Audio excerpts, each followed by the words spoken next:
Les réseaux sociaux, les réseaux de la communication moderne, c'est un véritable phénomène culturel. Ils nous prennent tant de temps dans nos vies et sont présents tous les jours.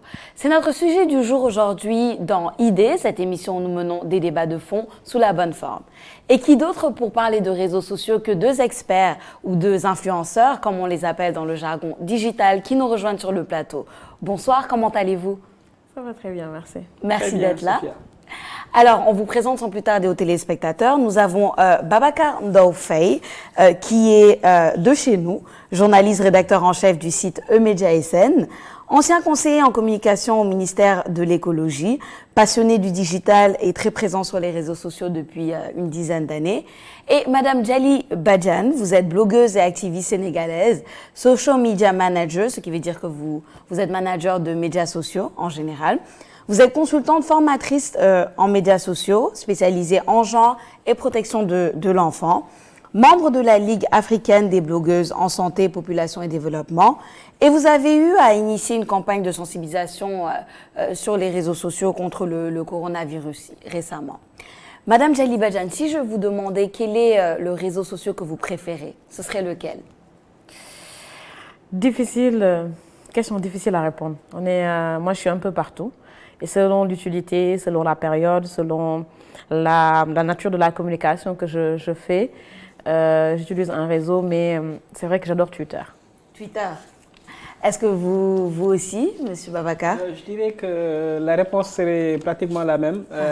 Ça dépendrait de beaucoup de paramètres. Souvent, en fonction des événements, on peut privilégier un média sur un autre.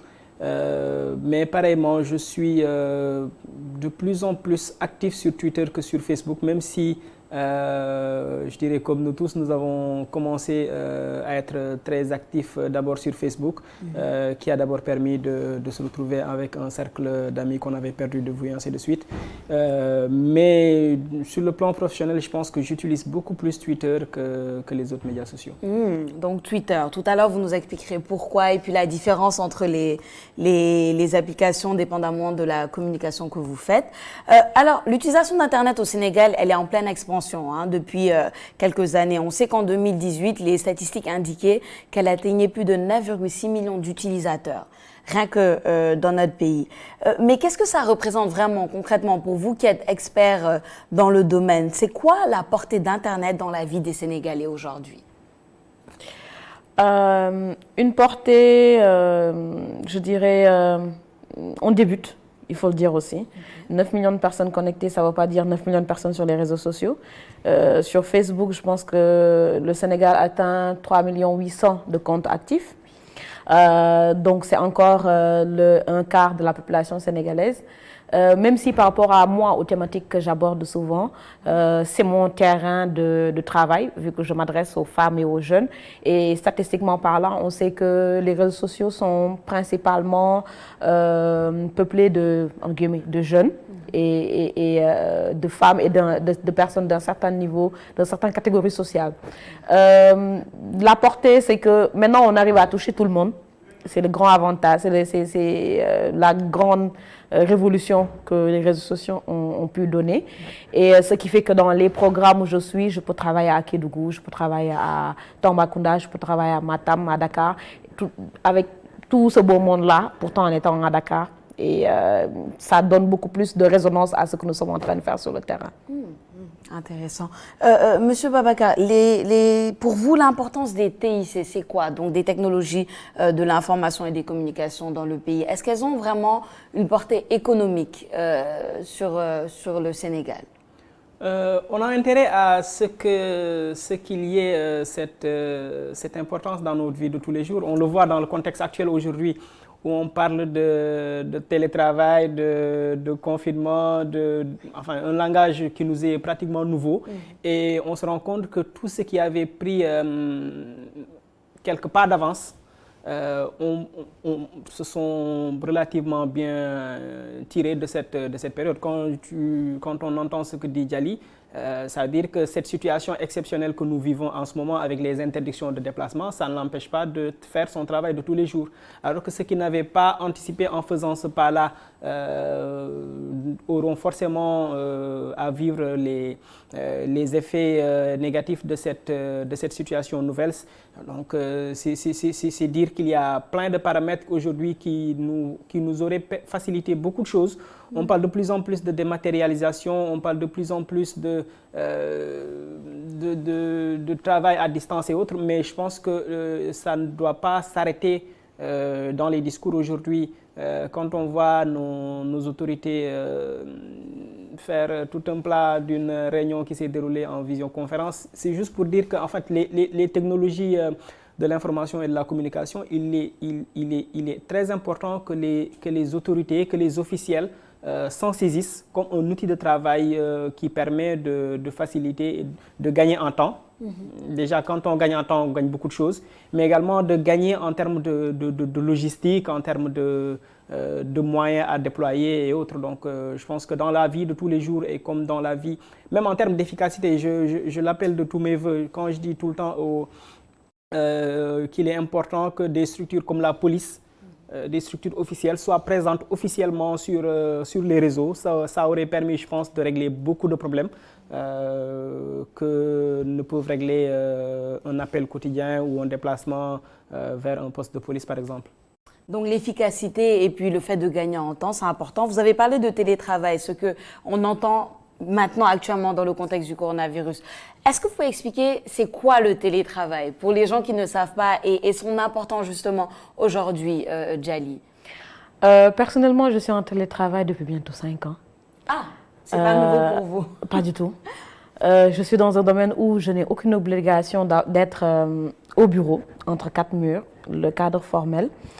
Comme l'a dit BNF, il faut savoir profiter de tous les avantages que ça offre. Et le télétravail, c'est juste de pouvoir se créer un cadre de travail chez soi. C'est tout. C'est aussi simple que ça. On se met dans le paramétrage de pouvoir être productif, mais de pouvoir utiliser son ordinateur et la connexion Internet. C'est vrai que tous les métiers ne peuvent pas être en télétravail, mais actuellement, surtout avec cette crise, on se rend compte de plus en plus que c'est possible de le faire. Et les gens sont beaucoup plus même productifs. On aura toujours des gens qui auront du mal. Moi, hier, quelqu'un m'a appelé pour me demander des conseils parce que lui, il est tellement habitué à aller au bureau qu'il ne se retrouve pas. Forcément, il y aura des personnes qui ne vont jamais avoir cette discipline de pouvoir travailler à la maison. Mais il n'y a pas plus grande opportunité de pouvoir avoir cette gestion de temps, mais aussi d'efficacité. Est-ce qu'on se rend compte que depuis que beaucoup de monde sont en télétravail, les routes sont moins bondées? Bien sûr. Ça veut dire qu'on économise en transport et en temps. Exact. Il y a beaucoup de personnes qui perdent 1 heure pour aller au boulot et 1 heure pour rentrer. 1 heure de gain. Ou le matin, une personne qui n'avait pas le temps de prendre son petit déjeuner, maintenant a le temps de se réveiller, de faire son petit déjeuner, de bien manger, d'être sur son ordinateur et d'être beaucoup plus efficace. C'est juste le fait de pouvoir travailler à partir de chez soi, devant un ordi ou bien à partir de son téléphone via une connexion Internet. Exactement, c'est tellement passionnant pour moi, je trouve. BNF, Djali a parlé de justement ces gens qui ont du mal avec le télétravail. Il y a des gens qui disent que le fait d'être chez eux, en fait, dans le cadre de maison, ils ont du mal à se motiver, à être productifs et que le fait de se lever le matin, de venir au bureau, c'est ça qui leur fait plus travailler. Qu'est-ce que vous diriez à ces gens-là? C'est une question d'habitude en fait. Je dirais que l'être humain a naturellement tendance à avoir du mal à changer un peu ses habitudes. C'est souvent très difficile de vouloir changer les habitudes quotidiennes des gens. Mais ce que je dirais à ces gens-là, c'est que pourtant quand ils sont en mission à l'étranger, ils n'ont pas ce souci. C'est vrai. Ils n'ont pas ce souci. Alors que quand tu es en mission à l'étranger, que la mission dure 1 mois, 2 mois, tu n'es pas dans ton bureau. Ouais. Après, c'est une question de s'adapter à une situation qui est là. Quand tu es chez toi et que tu veux y travailler, c'est clair que tu ne peux pas le faire, par exemple, dans la cuisine avec... si c'est une grande concession familiale avec tout le monde, si ça peut te Si ça peut te déranger en termes d'environnement, il suffit de se créer un espace, un environnement propice qui pourra te permettre d'avoir la concentration qu'il faut si c'est dans la concentration. Il y a des gens aussi qui sont plus productifs quand il y a beaucoup plus de mouvements, de bruit, etc. Mais ce que Djali dit et qui est très intéressant, je dis en termes de productivité, c'est assez simple. Bien sûr, tous les métiers ne peuvent pas être radicalement dématérialisés, ne peuvent pas faire le télétravail, mais tu prends un groupe de presse comme le nôtre. On a des gens comme nous, la partie où je suis, qui est un site internet. C'est-à-dire, techniquement, aujourd'hui, il n'y a aucune différence que moi je sois à mon bureau pour faire le travail que je fais de coordination ou que je sois chez moi ou que je sois dans la rue. Il m'est arrivé à plusieurs reprises d'être en circulation et qu'il y ait une situation d'urgence où je dois modifier un texte ou mettre en ligne quelque chose, je me gare à droite. Donc ce que je peux faire dans ces conditions-là, il n'y a aucune raison qui puisse empêcher que je puisse le faire chez moi. Il suffit de s'organiser, de trouver le cadre qu'il faut pour ça. Et puis, pour le reste, c'est encore que comme l'a dit Djali, le temps que je perdais en allant au travail et en rentrant de chez moi, et au-delà du temps, physiquement, c'est épuisant de conduire dans ces conditions quand on sait ce qui se passe dans les routes à Dakar. Physiquement, c'est épuisant, sans parler des autres risques également qui sont là, qui sont présents, c'est des accidents de circulation et autres. Donc, si je me permets de récupérer 2 heures par jour, physiquement d'être moins éprouvé parce que je ne conduis pas, naturellement, j'ai plus de réflexes quand je dois corriger un texte, quand je dois produire un texte, quand je dois vérifier une information. Le temps que tu gagnes là, tu l'exploites ailleurs. Et c'est valable pour les autres domaines. Maintenant, tu es chez toi, tu as ta famille directement, il y a moins de soucis d'être loin et de voir comment ça se passe directement chez toi et autres. Donc, en termes d'avantages, je trouve qu'on peut passer la journée à énumérer les avantages, mais le premier avantage, c'est surtout le gain du temps. Et ce temps-là qui forcément va avoir une influence sur la productivité de l'agent qui est en télétravail. Ouais. On parle de gain du temps. Là, j'aimerais maintenant qu'on parle de gain d'argent et des réseaux sociaux. Stratégie marketing. Djali, vous êtes formatrice en médias sociaux, donc je pense que vous pourrez nous en dire beaucoup sur ça. Comment est-ce que les influenceurs, parce qu'on en voit plein, on voit des gens qui ont un grand following, comme on le dit, beaucoup de gens qui les suivent sur Internet, qui font des placements de produits, qui font de la communication économique, etc. Et on sait qu'on a établi justement tout à l'heure que les technologies de l'information et de la communication sont des catalyseurs de croissance.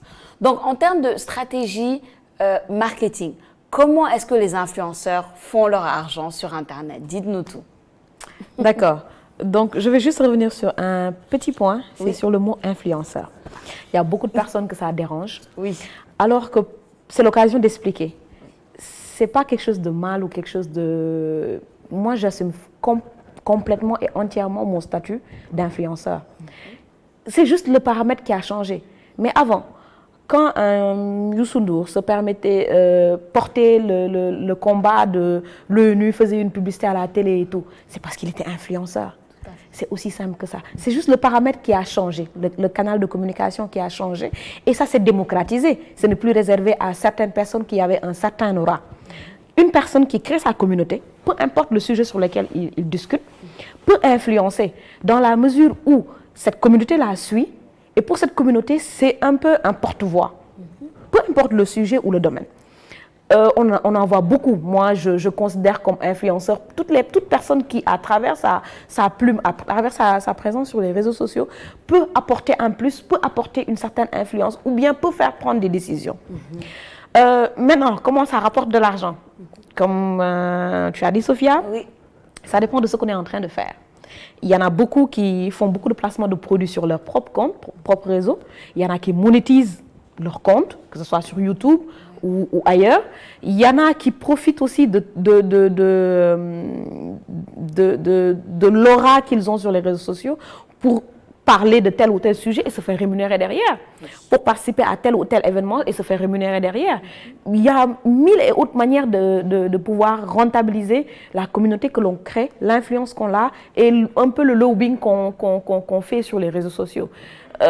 Sauf que dans ce pays, on a tendance à voir le mal partout. Dès qu'on prononce le mot influenceur ou lobbying, c'est tout de suite on rejette. Mais pour moi, c'est une très bonne chose. Je prends un exemple simple. Je ne me définirais pas comme... Il y a des influenceurs en Afrique, au Nigeria ou en Afrique du Sud, mais qui peuvent parler directement à leur président et qui font des choses énormes. Un stade Moi, la petite influence que j'ai, si j'arrive à ce que moi, mes causes en tant que femme, qui travaille beaucoup sur les questions de genre, qui travaille beaucoup sur la protection de l'enfant, si je peux faire en sorte qu'une jeune fille de 15 ans puisse avoir l'ouverture d'esprit et de croire en ses rêves, qu'elle peut faire des études, qu'elle peut être une grande dame dans ce pays, j'aurais réussi ma mission d'influence. C'est comme ça que je le vois. Maintenant, en termes d'argent, il y a énormément de possibilités. Moi, je fais beaucoup de formations, je fais beaucoup de communication, on me confie beaucoup de projets de communication et de relations publiques. Et c'est comme ça qu'on monétise l'influence qu'on a. Et c'est des choses qu'il faudra continuer à développer. Parce que comme je dis tout le temps, le téléphone n'est pas gratuit, le forfait Internet non plus. Oui. Il faut que les gens puissent voir dans le numérique tous ces aspects économiques. Et ça se voit tous les jours. Moi, j'ai vu et j'ai travaillé, collaboré avec beaucoup de femmes et beaucoup d'hommes qui ont commencé un chemin qui n'était pas évident avant, à avoir une boutique sur Facebook pour aller à une boutique physique. Alors qu'avant, c'était les boutiques physiques qui faisaient le chemin. Oui. Maintenant, je connais énormément de personnes qui n'ont pas de... Je prendrai l'exemple de Tabaski. C'est une dame qui fait du bourraquet, qui fait du... Mais elle est essentiellement sur WhatsApp et sur Facebook. Oui, tout à fait. Elle n'a pas une boutique physique que les gens sont en train de voir. Elle livre. Tout à fait. Comment on peut dire que ces gens-là n'ont pas d'influence ou bien ne vivent pas du numérique? C'est de l'économie numérique. Et il faudra continuer à faire voir aux internautes sénégalais tous ces avantages-là qu'ils peuvent en tirer, tous les revenus qui peuvent en découler et que ça soit comptabilisé dans l'économie numérique.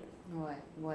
C'est tellement passionnant, je trouve. Et vous avez parlé en fait de cette notion d'influenceur ici au Sénégal. Babacar, comment est-ce que déjà, où est-ce qu'on se situe par rapport au terme influenceur? Qu'est-ce que ça représente vraiment? Et pourquoi il y a un certain blocage encore ici au Sénégal? Dès qu'on utilise influenceur, ça veut dire bon. Moi, le constat que je fais, c'est qu'au Sénégal, on accepte que Djali nous influence sur les thématiques qu'elle aborde tous les jours. On accepte que BNF puisse nous influencer quand il parle de sport, quand il parle de football, etc. etc. Mais dès l'instant qu'il y a le blocage que la majorité des gens ont, c'est que j'ai l'impression que les gens n'acceptent pas que quelqu'un puisse gagner de l'argent sur la base de ce qu'il fait en fait. Et le constat que je fais, quand je fais la comparaison avec les pays anglophones, Djali en a cité en Afrique du Sud, au Nigeria, mais c'est totalement assumé. Quelqu'un qui se lève, qui crée une communauté, qui leur parle de choses qui les intéressent, et puis enfin, ces choses-là peuvent être futiles pour X et être intéressantes pour Y. Certains viennent pour parler de jeux vidéo, d'autres viennent pour parler de santé, d'autres viennent pour parler de caméras ou autre chose, de mobilier. Mais après, ce qui arrive, c'est que dans ces pays anglophones, j'ai l'impression qu'on a plus accepté qu'une personne vive de cela et puis crée un environnement qui lui permette de gagner sa vie, que dans nos pays, on a vu où on voit par exemple que quelqu'un, dès l'instant tant qu'il fait rire, les gens ils disent oui, il fait rire, il est drôle, etc. Mais quand il commence à gagner de l'argent sur la base de ce qu'il fait, on a du mal à accepter cela. Alors qu'il peut en faire son art. Aujourd'hui, je prends l'exemple de Mamba Lambo, par exemple, qui est très présent sur les réseaux. Le jour où il va contracter avec une société, par exemple, de téléphonie, les gens commencent à dire « Ah ben tiens, lui, il est en train de nous utiliser. » Mais il faut qu'il vive, de quelque chose. Sinon, il faut qu'on puisse accepter ce qu'on a accepté pour ceux qui ne sont pas dans les réseaux, quand on prend, si un Kouthia qui n'est pas, par exemple, qui fait le même travail, par exemple, dans un autre média, si on accepte que Kouthia puisse vivre de cela, on devrait pouvoir accepter qu'un Mamba Lembo qui fait la même chose sur une autre plateforme puisse vivre de ça. C'est aussi simple que ça. Et ce qu'on accepte, ce qu'on constate en tout cas dans les pays anglophones, c'est qu'ils ont dépassé un peu cette fixation qu'on se fait sur oui, pourquoi ils gagnent, ils tirent des revenus sur nous, c'est comme s'ils nous exploitaient. Non, ils ne vous exploitent pas. Maintenant, si toi, tu as un autre sujet sur lequel tu penses pouvoir drainer suffisamment de personnes et puis faire en sorte que suffisamment de personnes sont intéressées jusqu'à ce que tu puisses y tirer des revenus, ben, tant mieux pour tout le monde. Ça ne fera que l'affaire de toute la communauté de façon globale. De façon globale, ouais, c'est intéressant. On reste toujours dans les stratégies marketing. J'aimerais juste les adapter au contexte. Parce que ce qu'on remarque aussi, c'est que à chaque fois qu'il y a un contexte particulier, certaines personnes en tirent avantage ou certaines personnes adaptent ce qu'ils font pour en tirer avantage. Et encore plus aujourd'hui dans les réseaux sociaux parce qu'aujourd'hui avec la crise sanitaire qu'il y a, on a beaucoup de compagnies qui changent leur communication, qui s'adaptent un peu à ça et qui offrent aux gens un peu l'information ou quoi que ce soit qui a rapport avec le contexte actuel. Selon vous, comment adapter justement sa stratégie marketing en tant qu'influenceur ou personne qui est très présente dans les réseaux sociaux aux enjeux de 2020 aujourd'hui et l'enjeu le plus important étant justement la crise sanitaire? Je suis influenceuse et activiste aussi. Oui. Ce qui fait que pour certaines causes, il y va de soi. C'est des campagnes qui sont lancées. On communique. C'est le contenu qu'on a l'habitude de créer par rapport au contexte qu'on a. Là, on se retrouve face au coronavirus. Ouais. Et j'ai adoré et je continue à dire bravo à toutes les initiatives qui sont en train d'être faites en ligne. Vu qu'actuellement, on va avoir et avec le temps, on va avoir un énorme blocage, c'est le fait de se déplacer. Ouais. On devra miser toute la sensibilisation à travers les médias sociaux. Et ce qui fait que je loue et je félicite toutes les personnes qui sont en train de faire de la communication et de la sensibilisation actuellement, que ça sur les médias sociaux. Maintenant, selon le contexte qu'on a, il faut s'adapter. Et pour s'adapter, il faut savoir de quoi on parle d'abord. Et ça nécessite un apprentissage. Comme je dis toujours, les réseaux sociaux, les médias sociaux sont un moyen d'être en perpétuel apprentissage. Et que ce soit les sociétés, que ce soit les personnes lambda, que ce soit les organisations. Je fais partie de la Ligue africaine des blogueurs en santé, population et développement. Et depuis le premier cas de coronavirus, on a élaboré un plan de communication et de sensibilisation à travers les médias sociaux. Et comme d'autres structures l'ont fait, il faut pouvoir adapter le contenu que l'on crée à la problématique qu'on a. Et c'est un perpétuel apprentissage parce qu'il faut savoir de quoi on parle. C'est quoi le corona, c'est quoi les gestes barrières, comment l'expliquer, comment le mettre en image et en vidéo.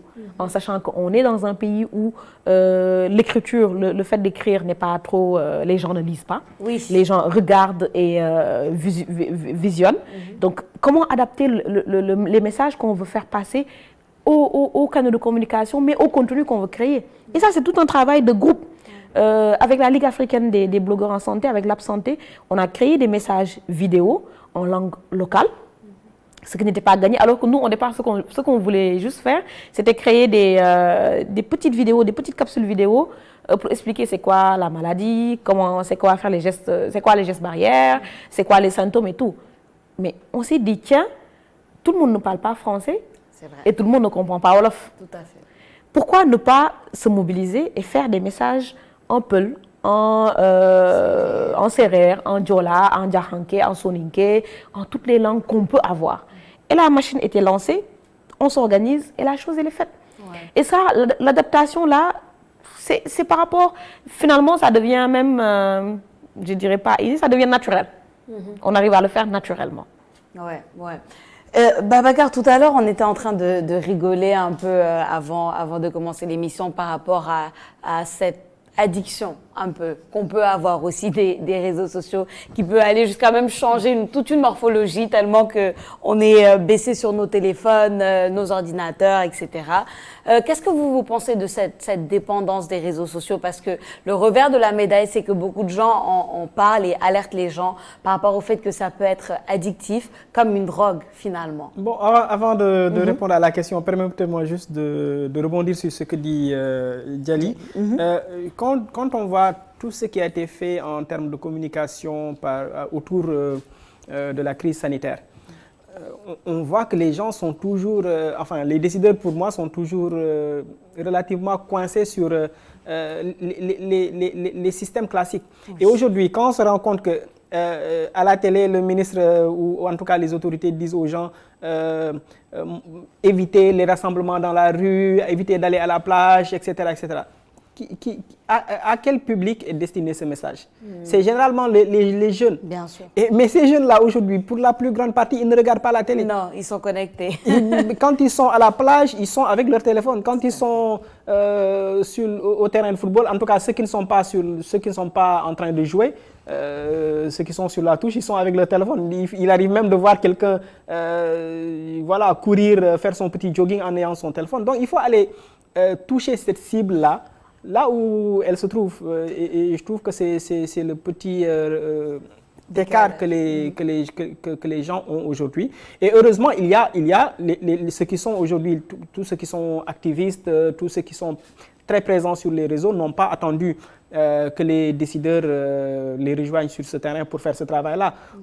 Il y a plein de gens, c'est les activistes, c'est les blogueurs, c'est des journalistes, c'est des bénévoles, c'est des anonymes, c'est des fonctionnaires aujourd'hui qui sont un peu partout et qui font ce travail-là qui est très intéressant et qui touche beaucoup plus de public et qui arrive à sensibiliser beaucoup plus de personnes que ce qu'on fait peut-être dans les médias classiques. Maintenant, pour en revenir à ta question, et excuse-moi un peu cette digression, oui, naturellement, comme pour toute chose, comme on dit, l'abus n'est pas indiqué, même si je suis peut-être mal placé pour demander aux gens de faire attention avec l'usage de la technologie. Parce que déjà, le premier problème, c'est que ça peut rapprocher les gens qui ne sont pas dans un même lieu, mais le constat, c'est que ça a tendance à éloigner les gens qui sont...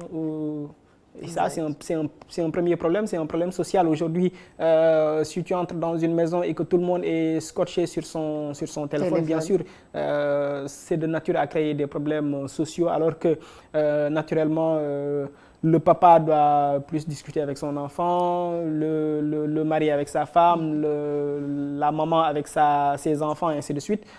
Donc pour moi déjà, c'est déjà le premier souci, en dehors des soucis d'ordre sanitaire, parce que naturellement, quand on passe tout son temps à se courber face à un écran, il y a déjà des problèmes de dos que ça peut créer, il y a des problèmes d'yeux par rapport au temps d'exposition sur les écrans. Il y a toujours beaucoup de messages d'alerte que les spécialistes donnent, même si nous le savons tous, l'humain n'est pas le plus discipliné pour respecter ces mesures, respecter un peu tout ce qu'on en dit, mais la menace, elle est là, elle est réelle malheureusement. On ne respecte pas toujours ce qu'il faut, parce qu'il faut toujours s'aménager aussi un temps pour soi, un temps pour sa famille, un temps pour faire autre chose également, parce que même quand on travaille, on ne peut pas et on ne doit pas travailler 24 heures sur 24, donc il faut s'aménager du temps pour autre chose et de temps à autre, s'éloigner un peu de tout. Ça permet également de revenir avec des idées plus fraîches. Plus fraîches. Et c'est peut-être ça un peu la difficulté, parce que oui, on en a cité plein des avantages du télétravail, de l'Internet, du numérique. Mais la difficulté, c'est que quand on a son outil de travail dans la poche constamment, on a du mal à déconnecter avec, ce qui fait que ça prend un peu toute la vie. Djali, je ne sais pas si vous avez un message de sensibilisation par rapport à la dépendance ou bien quelque chose à rajouter de ce que BNF a dit. Comme BNF l'a dit, nous sommes les plus mal placés pour en parler.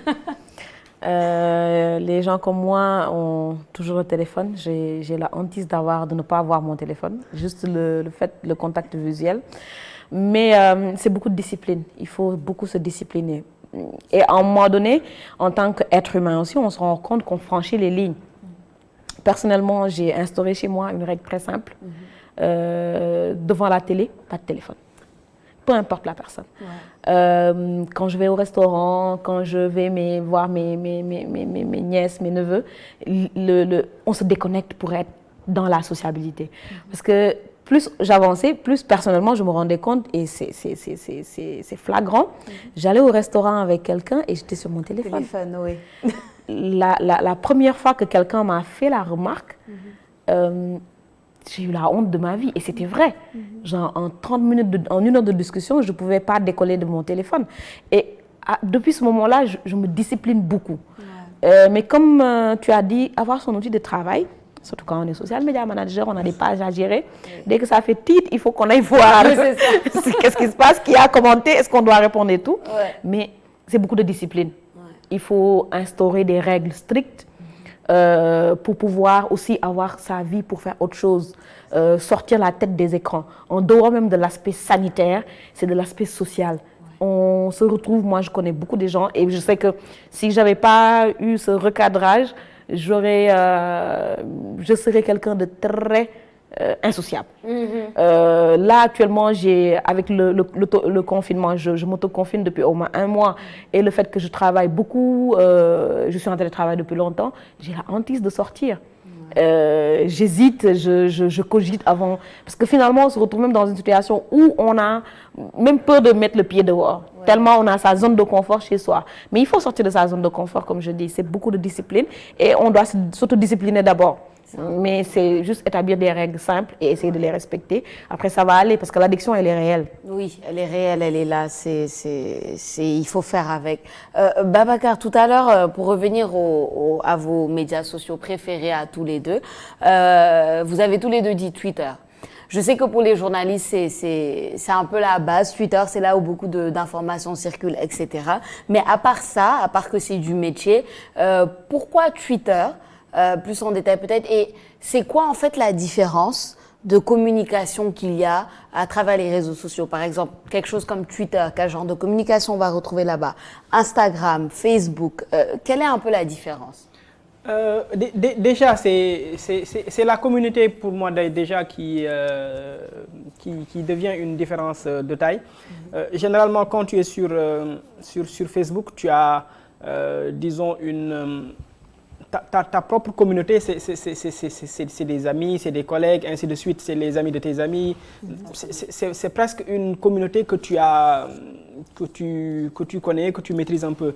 Et le biais, c'est que en termes d'objectivité, parfois, ce n'est pas toujours ce qui peut t'arranger. Naturellement, ceux qui sont autour de toi auront tendance à avoir une certaine empathie vis-à-vis de tout ce que tu vas dire. Alors que sur Twitter, ce que je trouve bien, moi, personnellement, c'est que tu n'as pas la maîtrise, une fois que le tweet est lancé, tu n'as pas la maîtrise de ce qu'il en adviendra. Ça peut aller en temps record, faire sujet de débat dans un autre pays et avoir une autre grille de lecture. En termes d'ouverture, je trouve que ça offre une ouverture plus large. Ça permet d'avoir une vue plus intéressante et qui n'est pas forcément conditionnée par les relations qu'on a avec... Bien sûr, sur Twitter également, tu peux te créer une communauté avec des gens que tu connais à force d'interagir avec eux, mais c'est moins conditionné que, je trouve, que sur Facebook, par exemple. Et comme tu l'as dit, en termes de circulation de l'information, ça va plus vite. Et puis, bon, pour des événements comme celui-là, la crise sanitaire qu'on gère là, il y a quelques mois, la Coupe d'Afrique des Nations, par exemple, en football, il y a eu la présidentielle. Sur ces événements-là, on touche pour moi beaucoup plus de gens qui vont toucher d'autres gens. Naturellement, on voit que sur Twitter, en tout cas de plus en plus, il y a des gens qui sont, même s'ils ne sont pas influenceurs sur le réseau, ils sont influenceurs ailleurs. C'est-à-dire que quelqu'un peut être très peu suivi sur les réseaux, mais être quelqu'un qui est très bien écouté, soit dans son quartier, dans sa communauté, de là où il travaille et autres. Et en touchant ces gens, on touche forcément d'autres gens parce qu'ils vont en toucher d'autres. Donc, c'est en tout cas pour ces raisons en tout cas que je m'y plais bien. Et puis, on a une communauté sénégalaise qui a Oui. son propre style, parfois c'est chaud, parfois, et ça permet de voir un peu la nature de chacun. Les gens ne sont pas issus des mêmes milieux, Oui. Les gens n'ont pas eu les mêmes parcours, les gens n'ont pas les mêmes axes de compréhension, donc forcément les avis vont diverger sur n'importe quel sujet. Il arrive que tu te retrouves avec Djali, par exemple, sur un sujet et vous êtes pratiquement, vous dites, mais tiens, sur les 10 idées, on est OK sur les 10 idées. À la minute suivante, sur un autre sujet, sur les 10 idées, vous êtes carrément opposés. Ouais. Et c'est ce que je trouve très bien. D'accord, c'est intéressant.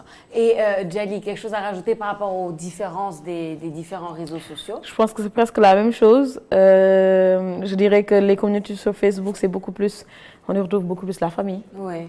Les amis, les collègues et machin truc. Et même si l'aspect Facebook pour moi avec les communautés, les groupes, pour moi c'est l'innovation majeure. On se retrouve en communauté par rapport au sujet qui nous intéresse. Mais sur Twitter, on a une communauté sénégalaise avec ses codes, avec son langage, avec tout ce qui ça comme sénégalaiserie, je dirais. Mais l'autre aspect qui fait que j'apprécie beaucoup plus Twitter, c'est l'esprit smart et pragmatique. Ce n'est pas possible de faire un post de 8 pages. Il faut être smart et pragmatique, dire ce qu'on a à dire et puis on passe à autre chose. Donc c'est cet aspect-là qui fait que c'est beaucoup plus facile à manier, c'est beaucoup plus facile les discussions s'enchaînent beaucoup plus rapidement et très vite la communauté se développe par rapport à une thématique, un sujet bien défini et puis après on avance sur autre chose. La communauté se développe. BNF, comment on fait pour développer une communauté sur les réseaux sociaux? Est-ce qu'il y a quelque chose d'essentiel? Est-ce que ça se fait avec le temps? Comment ça se passe?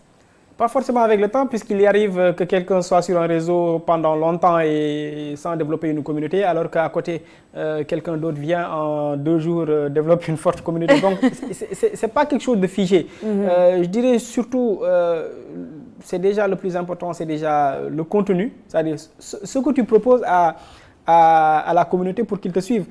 Parce que les gens sont libres comme je dis souvent, tu n'achètes pas leur connexion, donc si ce que tu dis les intéresse, bah, ils vont suivre. Ouais. Après, ça dépend. Il y a des gens qui vont te suivre parce que ils se disent qu'ils ont la possibilité d'avoir la bonne information auprès de toi.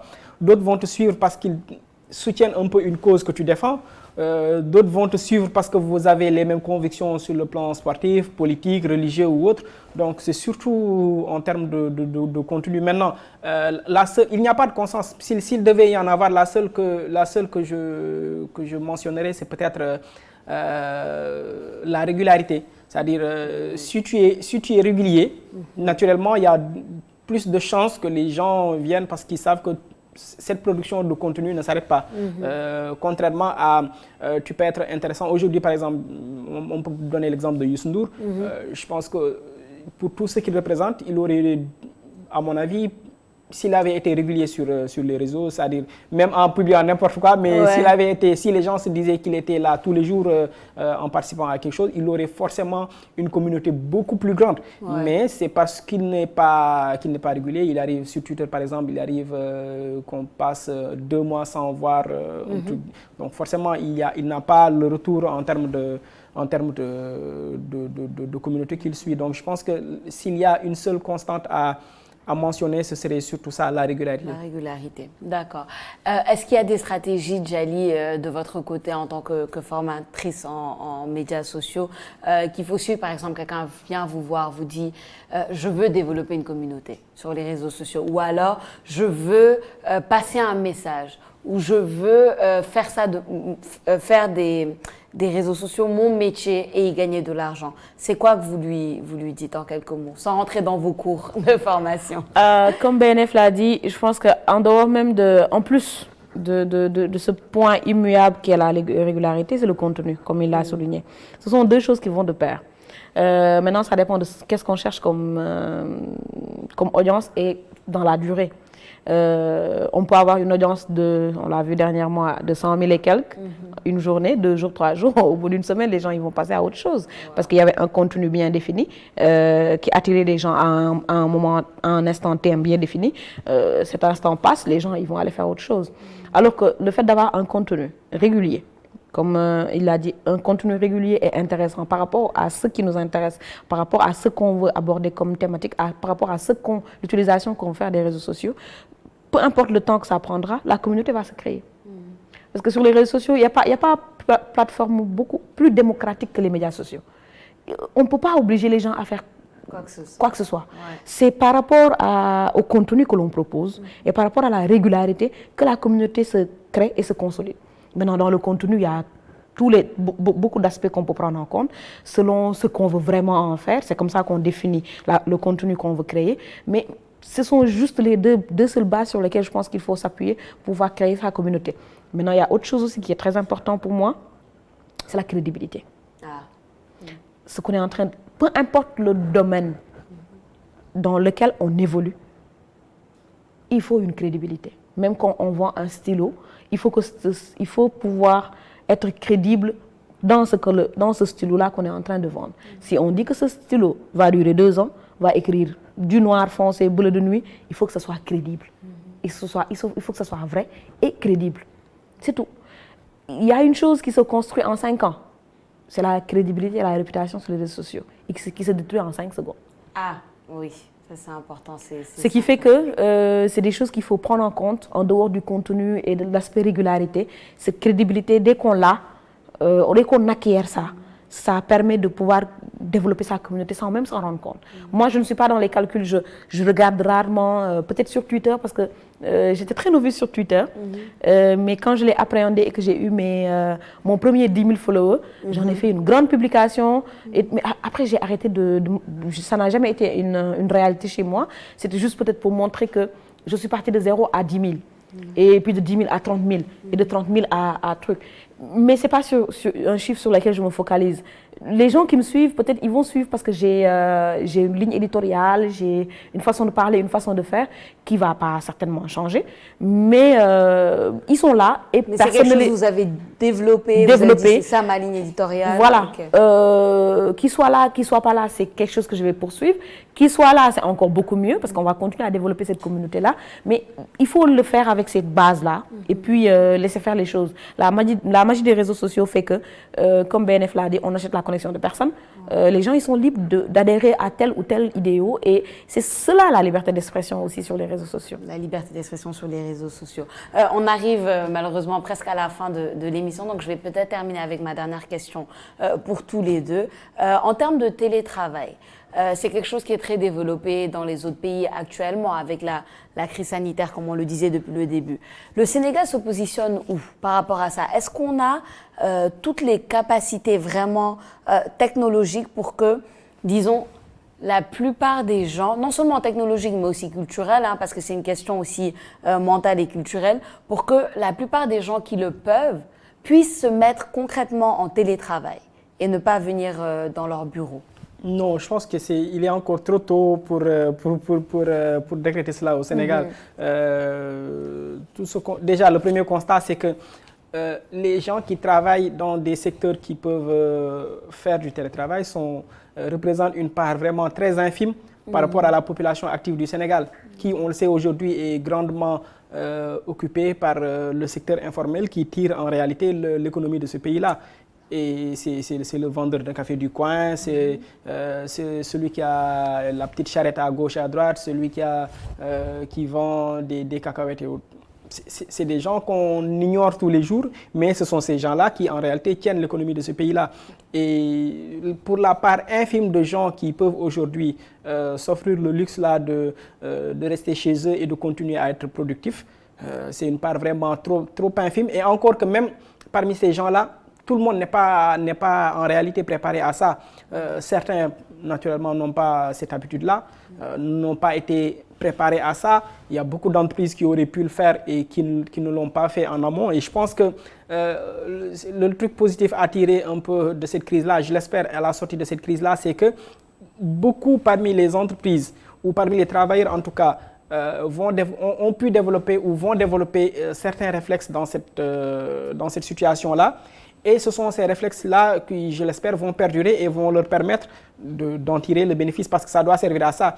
Tu vis une situation complexe à laquelle tu n'étais pas préparé, mais pour t'adapter, pour survivre, tu as dû créer les conditions pour continuer à exister dans ces conditions-là. Maintenant, l'avantage, c'est que demain, une fois qu'on aura résorbé cette crise-là, quand on reviendra à une situation normale, ce que tu as appris dans ce laps de temps-là, tu devrais pouvoir le développer et puis faire en sorte que ça soit plus performant et que ça ne soit pas fait sous la contrainte parce qu'il y a crise, parce qu'il y a couvre-feu, parce qu'il y a état d'urgence. Non, même quand il n'y a pas état d'urgence, quand il n'y a pas couvre-feu, etc., les entreprises, les travailleurs devraient pouvoir s'adapter par rapport à, en tout cas ceux qui le peuvent, par rapport à cette situation-là et ça ne fera que profiter à tout le monde. Ouais. Qu'est-ce que vous pensez, vous, Djali, que cette façon de travailler sera l'évolution naturelle des choses, comme Babacar l'a dit? Oui, je suis d'accord sur le fait que c'est une infime partie des travailleurs sénégalais qui peuvent être concernés par ça. Mais au moins, cette crise aura servi à faire le déclic. Parce qu'il y a beaucoup d'entreprises qui peut-être ne savaient pas que tel ou tel poste pouvait être mis en télétravail. Donc, ça va être un déclic par rapport à nos paradigmes qu'on a par rapport au travail, déjà, à certains postes. Mais ça va nous permettre de pouvoir développer énormément de technologies, d'outils, afin de pouvoir nous adapter à cette crise-là. C'est ce qu'on est en train de faire. Là, actuellement, toutes les entreprises, les startups sont en train de développer des stratégies afin de pouvoir continuer à exister. Sinon, c'est l'arrêt total. Et quand c'est l'arrêt total, c'est la fermeture. Donc, ce travail de réflexion, pour moi, c'est le plus grand avantage de cette crise. Et aussi le fait que nos métiers sont très stigmatisés. Dans le fait où, dans la croyance populaire du Sénégal, celui qui travaille, c'est celui qui se réveille le matin, qui prend son sac et qui va au bureau. Ouais. Donc, la personne qui se lève le matin, qui prend son petit déjeuner, qui se met devant son ordinateur, facilement, un papa ou un maman, ou bien même l'épouse ou l'ami va te demander, mais toi, qu'est-ce que tu fais de ta vie? Tu restes à la maison tous les jours, c'est culturel. Maintenant, cette crise a permis de pouvoir faire comprendre que nos métiers sont de vrais métiers. Avec lesquels on fait carrière, avec lesquels on a des salaires, avec lesquels on a tout ce qu'on peut avoir comme ouverture sur le monde actuellement. Il faudra qu'on puisse continuer à développer tout ce que l'esprit critique et aussi la technologie qu'on est en train de mettre en place pour pouvoir continuer à travailler, à exister durant cette crise. Maintenant, c'est pas seulement je sais que le secteur privé va beaucoup apprendre de ça. Maintenant, il faut que nos autorités aussi puissent prendre le train en marche. Parce que quand, en 2020, on se félicite d'organiser une vidéoconférence, alors que des gens travaillent en vidéoconférence et sur Zoom et sur d'autres outils depuis des lustres, il y a un problème. Oui. Il y a un réel problème sur beaucoup de choses. Comme BNF l'a dit, la police, la gendarmerie, on a des services qui doivent être digitalisés. Ce n'est plus normal que des gens aillent faire la queue pour un extrait de naissance, un certificat de mariage, non. Alors qu'on peut envoyer la demande par mail, se le faire imprimer et que même la poste fasse la livraison à la maison ou bien qu'on va juste à l'agence pour aller retirer le truc.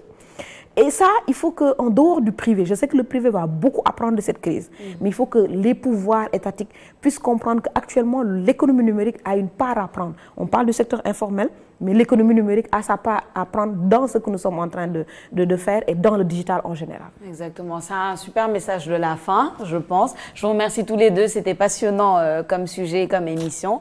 Chers téléspectateurs, vous avez suivi votre émission Idées, où nous menons des débats de fond sous la bonne forme. Je suis Sophia Ba et nous vous donnons rendez-vous prochainement sur ITV.